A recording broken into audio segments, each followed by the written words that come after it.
तो दोस्तों स्वागत है आपका सॉल्यूशन विद अभी यूट्यूब चैनल पर, जहां पर आपको डेली करंट अफेयर्स प्रोवाइड करेंगे जिससे कि आपको जीके में हेल्प मिल सके आपके हर कम्पिटिटिव टाइप एग्जाम्स में। तो चलिए शुरू करते हैं आज के करंट अफेयर्स से। तो आज का पहला क्वेश्चन है, अब कौन सी म्यूचुअल फंड कंपनी है जिसने क्या बोलते हैं फर्स्ट ऑटो सेक्टर ईटीएफ जनवरी 2022 में क्या बोलते हैं लॉन्च करा है इंडिया में। तो वो है निपॉन इंडिया म्यूचुअल फंड। ठीक है, आगे बढ़ते हैं। अब जो निपॉन इंडिया म्यूचुअल फंड है, इन्होंने सिल्वर ईटीएफ एंड एफओएफ इसके बारे में आगे जानेंगे। ये लॉन्च करा है Nippon life India assets management limited NAM India. इन्होंने ये एक असेट मैनेजर है निपॉन इंडिया एमएफ का, ठीक है, म्यूचुअल फंड्स का।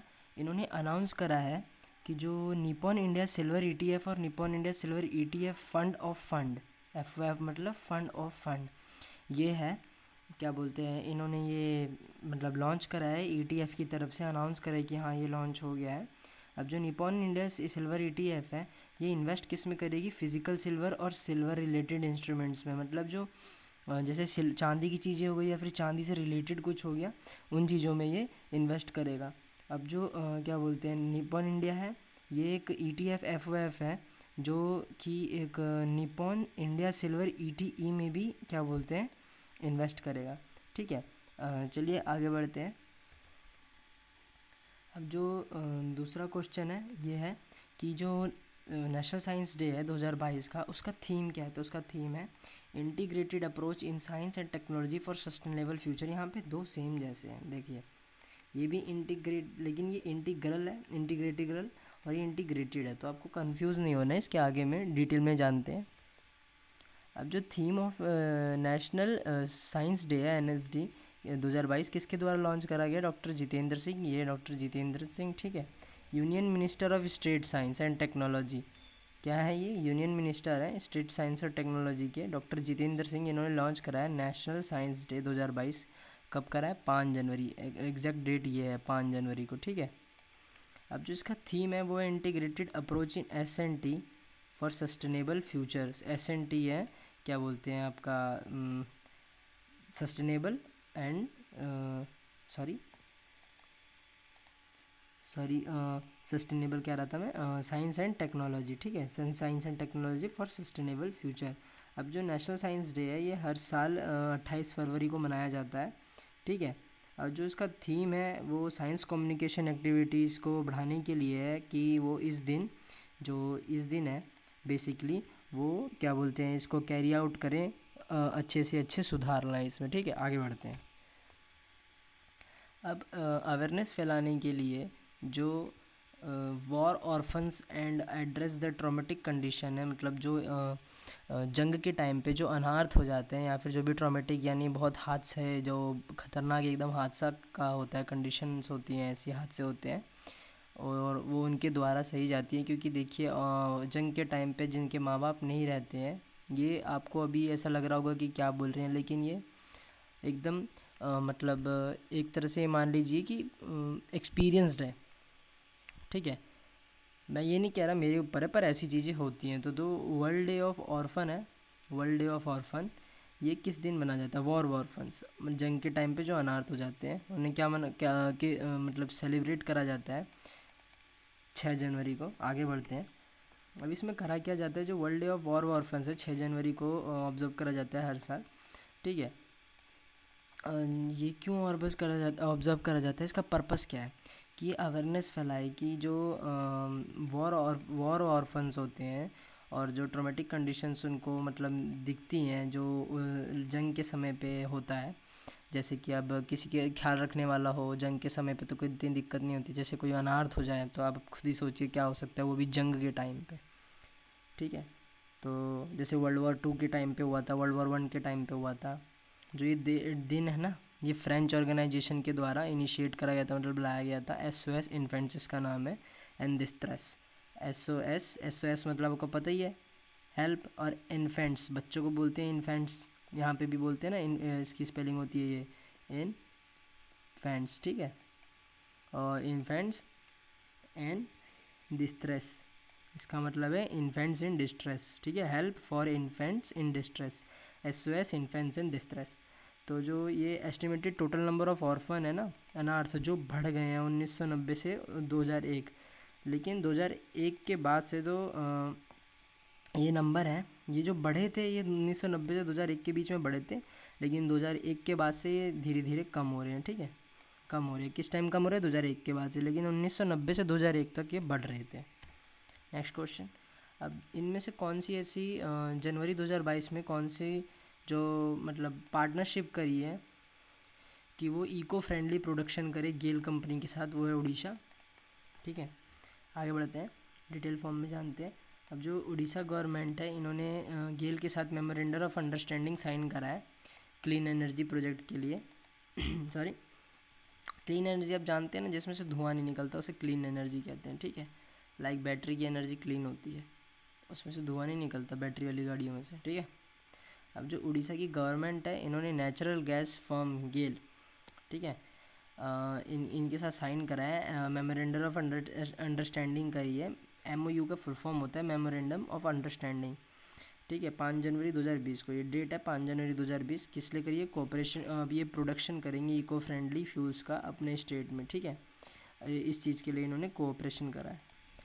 अब ये जो एग्रीमेंट है ये किन के बीच में साइन हो, मतलब किन के बीच में, ये तो आपको पता चलेगा कि गेल और इनके बीच में साइन हुआ है, लेकिन एक्चुअली ये एग्रीमेंट जो है ये पब्लिक सेक्टर यूनिट और जो इंडस्ट्रियल प्रमोशन और इन्वेस्टमेंट कॉरपोरेशन है ना उड़ीसा का, IPICOL, और कौन, पब्लिक सेक्टर यूनिट, उनके बीच में भुवनेश्वर में प्लेस ये है, ये साइन हुआ है भुवनेश्वर में। ठीक है, ये मतलब इसका एम क्या है कि ये एक फिजिबिलिटी स्टडी प्रिपेयर कर सके कि जो प्लांट्स बैठाए जाएंगे ना ग्रीन हाइड्रोजन की जगह पे, जो एरियाज़ ऑफ ग्रीन हाइड्रोजन करा जाएगा, मतलब ये ग्रीन हाइड्रोजन के जो प्लांट्स बैठाए जाएंगे क्लीन एनर्जी के लिए, इनके बारे में ये क्या बोलते हैं प्रिपेयर करेंगे, स्ट्रेटजी बनाएंगे कैसे क्या करना है। नेक्स्ट क्वेश्चन, अब जो पद्मश्री अवॉर्डी है ना और founder of Shillong chamber choir, अब इनका निधन हो गया है 2022 में। ये कौन है, इनका नाम क्या है? मतलब सॉरी, नाम तो नहीं पूछा है, कह रहे हैं कि ये क्या थे, तो ये म्यूज़िक कंपोज़र थे। अब देखिए इस क्वेश्चन में उनका नाम नहीं लिया गया है। ठीक है, जो भी थे उनका नाम नहीं लिया गया है, लेकिन ये बताया गया है कि ये founder of Shillong chamber choir थे। इसका मतलब ये उन्होंने ही सिर्फ करा होगा और किसी ने तो करा नहीं होगा, अगर ये फाउंडर हैं तो। ठीक है, आगे बढ़ते हैं, इसके बारे में जानते हैं। ये हैं नील नोक्योंगेनरे। ठीक है, इनका निधन हो गया है, जो शिलोंग चैम्बर क्वायर फाउंडर है ना, और जिन्होंने म्यूज़िक कंपोज़र जो मतलब ये म्यूज़िक कंपोज भी करते थे, नील नोक्योंगेनरे, इनका निधन हो गया है 2022 में। अब 2010 में इन्होंने जो क्वायर होता है वो इंडिया जीता था यहाँ, कहाँ पे, इंडियाज़ गॉट टैलेंट में। अब 2015 में क्या हुआ कि इन्हें पद्मश्री अवार्ड मिला था। ये पद्मश्री अवार्ड से पुरस्कारित हुए थे। 4th हाईएस्ट सिविलियन अवार्ड है इंडिया का, 4th हाईएस्ट सिविलियन अवार्ड है पद्मश्री अवार्ड। ठीक है, जो कोयर है ये रेंडिशंस ऑफ क्या थे, Vande Mataram was played, Vande Mataram play करा गया था, टेलीकास्ट कराया गया था जब चंद्रयान 2 लॉन्च हुआ था। ठीक है, नेक्स्ट क्वेश्चन, अब ऐसी कौन सी कंपनी है, सॉरी, अब इनमें से कौन सी जनवरी 2022 में कौन सी जगह पे 49th national conventions of company secretaries organise करा गया था। The institute of company secretaries of India ICSI will take place, बताओ कहाँ पे, बेंगलुरु। ठीक है, डिटेल फॉर्म में जानते हैं इसके बारे में। अब जो ICSI सॉरी ऑर्गेनाइजेशन है, ये 3 दिन का इंटरनेशनल नेशनल कन्वेंशन करवा रही है बेंगलुरु के अंदर। जो institute of company secretaries of India ICSI, full form याद रखनी है आपको सबसे पहले तो, क्योंकि फुल फॉर्म 110% आती ही आती है। ये इन्होंने ऑर्गेनाइजिंग क्या क्या करा है, इन्होंने 3 दिन का नेशनल कन्वेंशन कराया। अब 6 जनवरी से स्टार्ट हो गए बेंगलुरु में। जो इसका थीम है, थीम तो आपको एटमोस्ट याद रखना है, एकदम महत्वपूर्ण है। ठीक है, गुड गवर्नेंस द यूनिवर्सल धर्म, गुड गवर्नेंस द यूनिवर्सल धर्म। ठीक है, ये है इसका थीम का नेम, जो इसका थीम है इस साल का। और जो ये एपेक्स बॉडी जो है कंपनी सेक्रेटरीज जो मतलब बनी हुई है, ये डेलिब्रेट करेंगे कि मतलब एक तरह से बताएंगे कि हाँ वेरियस इशू के बारे में जो कि गुड गवर्नेंस से रिलेटेड है, अच्छी सरकार से, अच्छे सरकार से, कि ये अपना फोकस करें चैरिटी पे और कॉर्पोरेट सोशल रिस्पॉन्सिबिलिटी पे, इनिशिएटिव पे। ठीक है, इन सब पे ये फोकस करें, CSR पे। आगे बढ़ते हैं, नेक्स्ट क्वेश्चन है कि सारे स्टूडेंट्स को जो भी हायर एजुकेशनल इंस्टीट्यूशन में पढ़ रहे हैं, कौन सी ऐसी स्टेट गवर्नमेंट है जिन्होंने 5 जनवरी 2020 को अनाउंस करा है कि वो उन्हें 2,000 रुपये तक का वन टाइम इंटरनेट अलाउंस देगी। ठीक है, तो ये है पंजाब सरकार। आगे बढ़ते हैं। अब जो पंजाब गवर्नमेंट है इन्होंने अप्रूव कराया है, जो पंजाब सरकार है ना इन्होंने अप्रूव करा है कि इंटरनेट अलाउंस करेगी स्टूडेंट्स के लिए, छात्रों के लिए। क्या करेगी? पंजाब कैबिनेट ने ये डिसाइड करा है कि 2,000 रुपये, अमाउंट क्या है? 2,000 रुपये। ठीक है, और वन टाइम इंटरनेट अलाउंस देगी स्टूडेंट्स को जो कि हायर एजुकेशनल इंस्टीट्यूशंस में है। अब देखिए इंटरनेट तो आपको भी पता है कितना ज़रूरी है, क्या आप भी इंटरनेट से ही चलाते हैं यूट्यूब, तभी आपको पढ़ाई की चीज़ें मिल पाती हैं। तो इसलिए पंजाब सरकार उन छात्रों के लिए कर रही है जो ये क्या बोलते हैं अफोर्ड नहीं कर सकते, क्योंकि आपको भी मालूम है बहुत तरह की चीज़ें होती हैं करने के लिए। ठीक है, द कैबिनेट ने मतलब एक एक्सपोस्ट फैक्टर भी दिया है।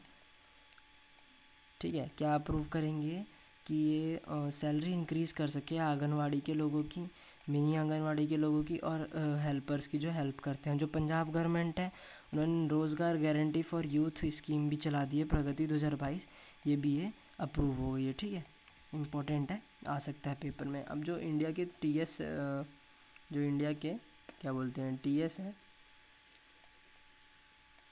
जो इंडिया की टीएस त्रिमूर्ति हैं, इन्होंने एज्यूम किया क्या रहा है चेयर किस चीज़ का, यूएन में चेयर, यानी क्या बोलते हैं एक है पोस्ट पे गए हैं काउंटर टेररिज्म कमेटी में। इसके बारे में जानते हैं। जो टीएस त्रिमूर्ति हैं इन्होंने परमानेंट रिप्रेजेंटेटिव किया है यूएन का। अब ये new chair of the UN counter terrorism committee बन चुके हैं। ठीक है, चेयरमैन बन चुके हैं एक तरह से। सीटीसी 5 जनवरी 2020 को इनको ये पोस्ट मिली है। अब ये पहले क्या थे? ये एक परमानेंट रिप्रेजेंटेटिव थे ऑफ इंडिया टू दी, मतलब बने क्या हैं, सॉरी पहले नहीं थे, बने क्या हैं परमानेंट रिप्रेजेंटेटिव ऑफ इंडिया से। ठीक है, इंडिया के यूनाइटेड नेशंस को 2020 में। ठीक है, अब जो इंडिया है ये काउंटर टेररिज्म को कमेटी को चेयर करेगा, मतलब एक तरह से ये मान लिए कि निर्देश करेगा यूएनएससी में, यूनाइटेड नेशंस में। ठीक है, जनवरी 2022 को से मतलब और जो कमेटी है ये सितंबर 2001 में बना दी गई थी। हालांकि जो इंडिया ने ये कमेटी कब से लागू हुई है? 2012 में। ठीक है, next question, sorry next current affair. जो ministry of housing of and urban affairs है, सॉरी इन्होंने सार लॉन्च करा है, सार प्रोग्राम है, ये है क्या? ठीक है, memorandum housing urban, typing mistake होगी, MOHUA। ठीक है, इन्होंने लॉन्च करा है smart cities and academia towards action and research, SAAR, smart cities and academia towards action and research. इसकी तो हिंदी बताऊंगा तो फिर तो आपको हिंदी में भी याद करना पड़ेगा। ठीक है, तो आप स्टूडेंट्स में याद करिए। और हाँ, एक और चीज़, अगर आपको ये कंटेंट पसंद आ रहा है तो आप लाइक एंड शेयर ज़रूर करें और सब्सक्राइब बटन को ज़रूर दबाएं। ठीक है, और इसका PDF आपको टेलीग्राम लिंक में मिल जाएगा। ठीक है, नीचे डिस्क्रिप्शन बॉक्स में डाल देंगे। और एक और चीज़, आप ना मुझे ये भी बता सकते हैं कि आपको करंट अफेयर्स हिंदी में चाहिए कि इंग्लिश में चाहिए। कमेंट बॉक्स में ज़रूर बताइएगा कि करंट अफेयर अच्छे लग रहे हैं कि आपको नहीं लग रहे हैं, और ये भी बताइएगा कि आपको कल से हिंदी में चाहिए कि इंग्लिश में चाहिए, आप ये भी बता सकते हैं। ठीक है, और एक और चीज़ कि मैं आपके लिए ना अगले हफ्ते से, अगले मंडे से टॉपिक वाइज GK ला रहा हूँ हिंदी में। ठीक है, जैसे मध्यकालीन इतिहास हो गया, ऐसे करके भूगोल का बारी बारी से, क्योंकि अभी आपका इंडियन कोस्ट गार्ड के भी पेपर आएंगे, मार्च में होंगे, SSC के भी, CHSL के भी आ रहे हैं, CGL के, तो वो हर एक एग्ज़ाम के लिए होगा। वो टॉपिक वाइज GK करवा रहा हूँ मैं, A to Z बेसिक से कवर कराऊँगा, एकदम बेसिक से सब खत्म हो जाएगा एक ही बारी में। ठीक है, वो आपको बहुत काम आएगा। आगे बढ़ते हैं।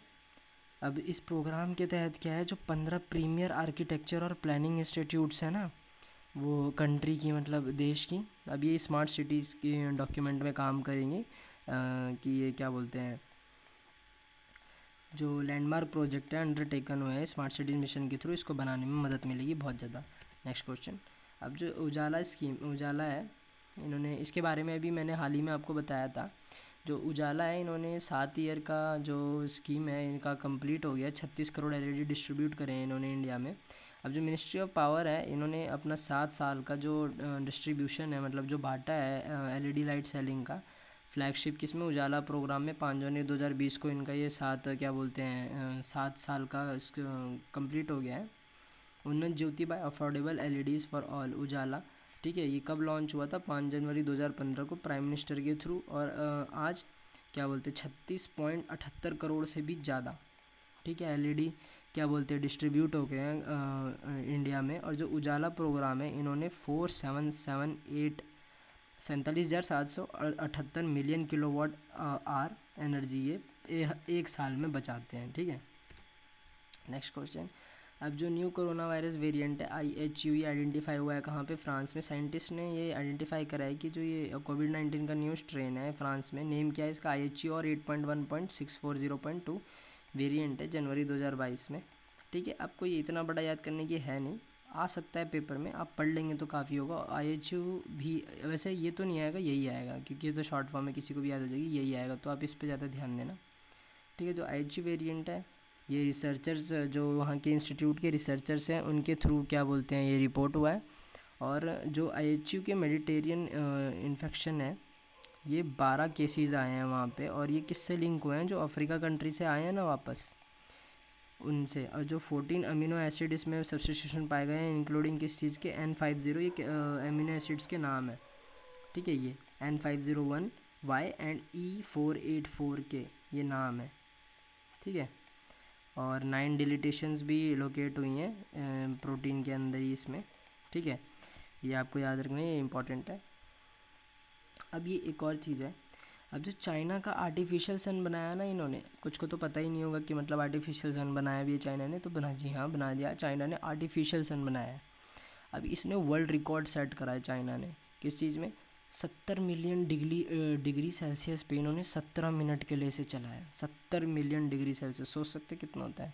चाइना का जो आर्टिफिशियल सन है ना, न्यूक्लियर फ्यूजन का रिएक्टर जो बनाया है इन्होंने न्यू वर्ल्ड रिकॉर्ड सेट करा है कि इसे इन्हें 126 मिलियन डिग्री फ़ारेनहाइट या फिर 70 मिलियन डिग्री सेल्सियस पे 1056 सेकेंड्स यानी मोर देन 17 मिनट्स चलाए इन्होंने। और जो न्यूक्लियर फ्यूजन पावर है जो कि किससे करता है? हैवी हाइड्रोजन एटम से, कि ये हीलियम बना सके। एक बेसिकली जो न्यूक्लियर फ्यूजन होता है उससे सन यही तो हीलियम से ही तो बनाता है, वो बार बार न्यूक्लियर फ्यूजन करता है तो एनर्जी पैदा होती रहती है और सन की एनर्जी आती है।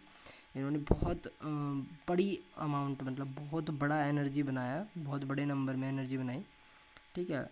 उससे जाके ये बना। और जो प्लाज्मा है ना, जो 4th स्टेट ऑफ मैटर है, ठीक है, सॉलिड लिक्विड गैस के पास 4th प्लाज्मा है, ठीक है। उसमें ये प्रोड्यूस हुआ जबकि एटम्स मतलब जब ये जो गैस है आयोनाइज्ड हो गई, एक तरह से सॉलिड हो गई, ये भी मान सकते हैं, ठीक है, तब ये बना, ठीक है। नेक्स्ट क्वेश्चन, अब जो उड़ीसा का गंजम डिस्ट्रिक्ट है ना, इन्होंने चाइल्ड मैरिज को फ्री कर दिया है। जो चाइल्ड मैरिज है इसे डिस्ट्रिक्ट में जनवरी 5, 2022 से गंजम डिस्ट्रिक्ट में, ठीक है, उड़ीसा के फ्री कर दिया है। जो डिस्ट्रिक्ट है इन्होंने नंबर ऑफ़ चाइल्ड मैरिजेस कर दिए हैं और 503 चाइल्ड मैरिज फ्री ग्राम पंचायत भी हैं, ठीक है। 3309 number of child marriage free village है। और मतलब एक तरह से मान लीजिए जो इतने विलेज हैं इनमें अब चाइल्ड मैरिज नहीं होती, ठीक है। और जो 503 चाइल्ड मैरिज फ्री ग्राम पंचायत बनाई गई है, ठीक है। और क्या बोलते हैं, एक मिनट, और क्या बोलते हैं मतलब जो चाइल्ड मैरिज होती है उसे रोकने के लिए, कंट्रोल करने के लिए जो गंजम डिस्ट्रिक्ट है इन्होंने एडमिनिस्ट्रेशन है, इन्होंने यूनिसेफ के साथ इसकी हेल्प से मतलब एक्शन एड बनाया है जो कि इंडिया ने लॉन्च करा है, निर्भया कड़ी प्रोग्राम 2019 में, ठीक है। आगे चलते हैं। तो दोस्तों आज के लिए इतना ही। Thanks for watching. Like and share जरूर करें, सब्सक्राइब बटन दबाएं, बेल आइकन बटन दबाएं ताकि आपको नोटिफिकेशन मिलते रहे। और प्लेलिस्ट को ये वीडियो प्लेलिस्ट में ऐड हो जाएगी तो आप इस यहाँ पे भी जाके देख सकते हैं, ठीक है। और एक और चीज़, आपकी ना लाइक्स आते नहीं हैं, बिल्कुल भी मोटिवेशन नहीं मिलती है, ठीक है। और ये भी बताइएगा कि करंट अफेयर्स आपको हिंदी में चाहिए इंग्लिश में, और अगले हफ्ते से आपके लिए मंडे से हिंदी में ही ला रहे हैं, क्या बोलते हैं, आपके लिए टॉपिक वाइज जीके, तो उसमें भी आप बने रहना, बहुत इसी चैनल पे ला रहे हैं तो आपके लिए बहुत आसानी होगी पेपर क्रैक करने में। जीके में एसएससी में तो आपको भी पता है 25 नंबर की जीके आती है, 25 आउट ऑफ 25, जिसने वो ढंग से पढ़ लिया ना वो तो 25 में से 25 नंबर कवर करके आएगा पूरे। Thank you. जय हिंद, वंदे मातरम।